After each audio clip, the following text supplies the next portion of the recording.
Let me tell you something that cost me real money to learn, and I'm gonna save you the same pain right now. Every contractor, consultant, or creative who has ever been ghosted mid-project knows exactly where this story is going. We live in a world where a handshake still feels like enough until the client disappears on week 3 with half the work done and $0 in your pocket. The uncomfortable truth is that good faith and good intentions are not a business model. Think of a deposit like the foundation of a house. You would never build the walls before pouring the concrete. So why would you pour your labor into a project before the money is locked in? Without that financial commitment up front, you are essentially a volunteer with a deadline. The scope document is the other half of this equation, and skipping it is like starting a road trip with no destination and no gas gauge. You will drive until something breaks, and then argue about whose fault it is on the side of the road. Here's what actually happens without these two things. The client's vision expands, your timeline evaporates, and somehow the original price is still the ceiling.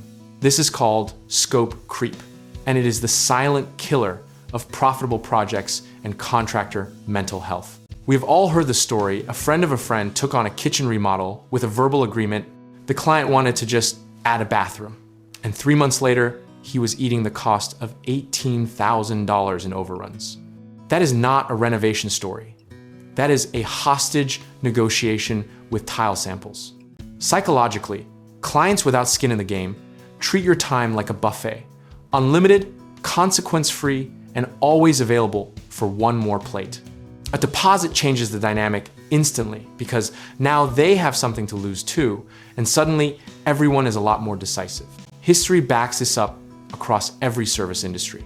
From architecture to accounting, the professionals who standardized upfront agreements in the 1980s and 90s built the firms that survived recessions while the handshake crowd folded. Process protects you when personality cannot.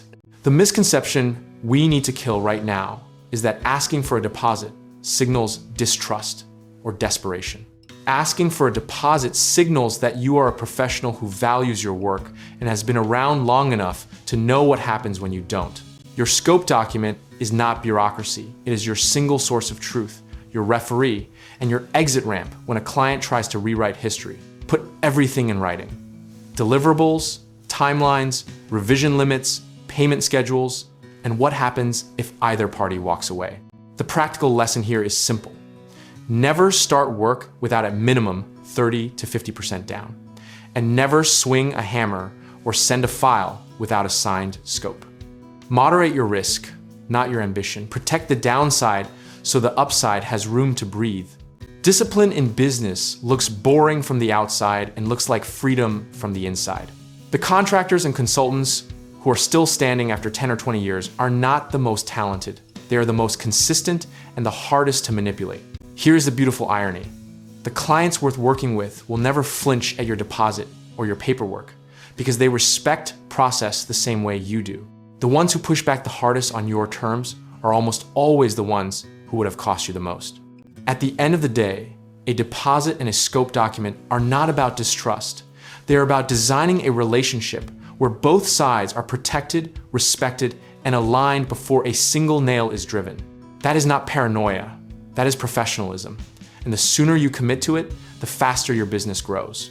If you are ready to build the right way from day one, whether that means real estate investing, finding quality contractors, or connecting with lenders who take you seriously, check out our links in the description below and let's get you started.